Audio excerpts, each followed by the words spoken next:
Proklamasi. Kami, bangsa Indonesia, dengan ini menyatakan kemerdekaan Indonesia. Hal-hal yang mengenai pemindahan kekuasaan dan lain-lain diselenggarakan dengan cara saksama dan dalam tempo yang sesingkat-singkatnya. Jakarta, 17 Agustus 1945, atas nama bangsa Indonesia, Soekarno, Hatta. Salma Nurul Aziza, Vera Dwi, Syabrina Mardhatu, Mariana dan Sarah.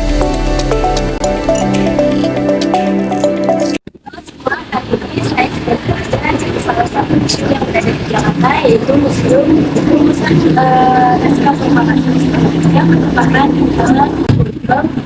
lain yang besar. Museum Proklamasi ini merupakan museum yang menjadi salah satu sejarah perjuangan Indonesia yang bertepatan pada tahun 1948 tahun lalu, di mana naskah proklamasi kemerdekaan dirumuskan bertepatan di tempat ini. Untuk itu kami akan mengajak kalian untuk melihat dan menelisik lebih dalam apa saja sih yang berada di dalam museum ini.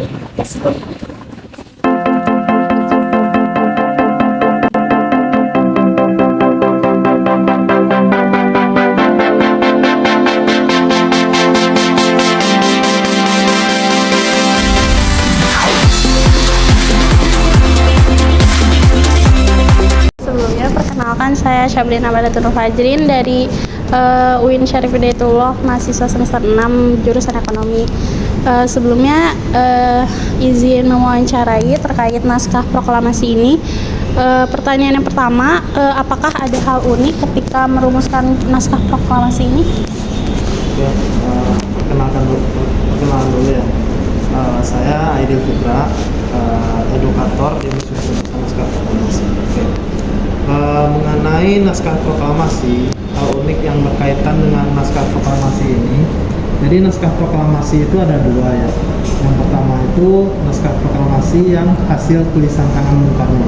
Jadi pada awalnya itu naskah proklamasi itu dirumuskan hanya oleh 3 orang, yaitu Insinyur Soekarno, Dr. Andes Muhammad Hatta, dan Mr. Ahmad Subarjo.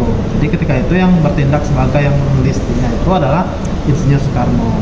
Nah, seperti yang ada di belakang, ini adalah naskah proklamasi hasil tulisan tangan Bung Karno. Nah, setelah ini selesai, nanti naskah tersebut dibacakan di depan orang-orang Indonesia lainnya atau tokoh-tokoh Indonesia lainnya. Dan setelah mendapat persetujuan, baru nanti akhirnya naskah ini diketik oleh Sayyidul Malik. Jadi naskah itu ada dua, yang pertama yang tulisan tangan dan kedua adalah naskah ketikan. Tapi yang akhirnya nanti dibacakan di Jalan Pegangsaan Timur nomor 56 itu adalah naskah yang hasil ketikan Sayyidul Malik. Nah, yang menarik adalah pada naskah tulisan tangan Bung Karno misalnya, itu ada beberapa coretan yang menandakan ketika naskah ini dirumuskan itu terjadi perdebatan, terjadi sebuah diskusi antara 3 orang tokoh perumus naskah proklamasi, sehingga kita dapat melihat pada naskah proklamasi tulisan tangan Bung Karno itu ada beberapa kata yang dicoret. Ini bukan berarti ini salah tulis, bukan, tapi ini adalah dalam bentuk menentukan kata yang tepat digunakan pada saat itu. Seperti ini ada 2 coretan dan juga di sini ada 1 coretan. Nah, kemudian juga ada yang menarik tentang penanggalan. Jadi ketika Bung Karno menulis tanggal yang ditulis di naskah ini, itu Bung Karno menulis angka tahunnya itu dengan angka tahun 05. Yang seharusnya ini adalah tahun 45 kan ya. Tapi ketika itu Bung Karno menggunakan penanggalan tahunan Jepang. Jadi ketika itu tahun Jepang sudah menunjukkan angka 2605. Atas jawabannya. Dan pertanyaan yang kedua, kira-kira tokoh-tokoh apa saja yang terlibat dalam perumusan naskah proklamasinya? Jadi peristiwa perumusan naskah proklamasi itu terjadi setelah adanya peristiwa Rengas Dengklok, yang mana pada saat tanggal 16 di siang atau pagi hari sekitar jam 10 itu anggota-anggota PPKI itu akan mengadakan rapat panitia persiapan kemerdekaan Indonesia. Itu rapat pertama yang direncanakan. Tapi sayangnya pagi jam 4 paginya itu ternyata Bung Karno tokoh ini dijemput dan dibawa lagi ke Jakarta. Itu baru dilaksanakan perumusan naskah proklamasi di rumah ini atau di kediaman Maeda. Di sini saya sedang berada di Museum Perumusan Naskah Proklamasi dengan Kak Fajar. Dampak positif dari Museum Proklamasi dalam komunitas lokal atau nasional. Cara mengukur keberhasilan museum dalam berkolaborasi, kita sebutnya berkolaborasi sebetulnya, karena memang antara kita yang museum dengan komunitas atau wisata masyarakat ada masyarakat pada umumnya gitu ya, kita nggak pernah jarang atau nggak pernah bahkan mungkin kita melakukan transaksi dalam artian yang kita ada keuntungan yang memang kita ambil gitu ya. Tapi dengan komunitas ini kita terus jalin hubungan. Caranya adalah kita dengan melibatkan mereka atau dengan melibatkan mereka dalam berbagai kegiatan gitu ya. Atau misalkan apa yang bisa kita lihat adalah dengan komunitas ini itu selalu hadir dalam semua kegiatan kita gitu. Jadi komunitas-komunitas yang sudah bekerja sama dengan kita atau sudah menjalin hubungan dengan kita mungkin dari tahun-tahun sebelumnya gitu ya, selalu kita undang. Itu kita hubungi, kita undang dalam setiap kegiatan-kegiatan yang kita laksanakan. Nah, biasanya mereka itu juga tidak hanya datang tapi juga mengisi dalam kegiatan tersebut. Jadi komunitas-komunitas tersebut tidak kita bayar biasanya ya, ataupun misalkan komunitas tersebut tidak membayar untuk pendaftaran dan lain-lain. Cuman kita hanya berkoordinasi saja, berkolaborasi. Kita punya kegiatan. Nah, silakan kalau misalkan teman-teman dari komunitas mau mengisi di kegiatan kita.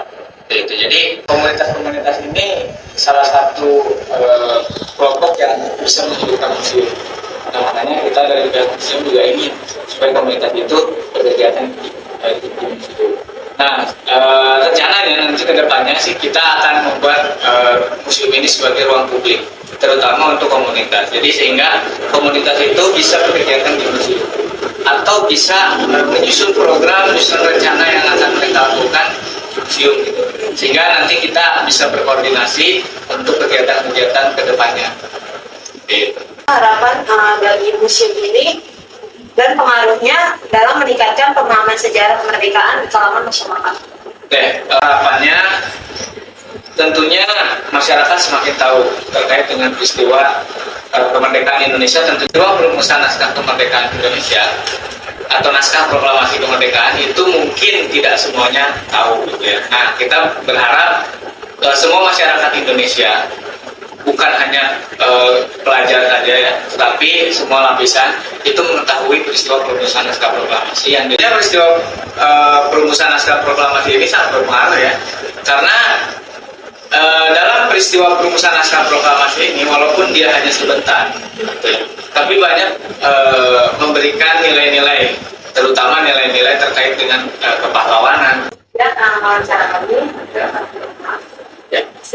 Ya. Assalamualaikum guys. Kita lagi ada di Museum Naskah Proklamasi nih. Iya, buat cari tahu ada apa aja dalam gedung proklamasi, yuk ikut kita. Oke Ini tuh guys, ada tokoh-tokoh yang hadir dalam perumusan naskah proklamasi. seperti yang tadi Kak Fajar udah sebutin.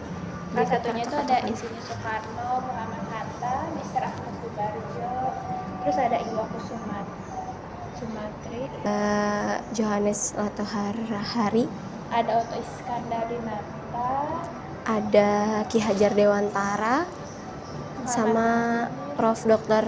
Suartomo.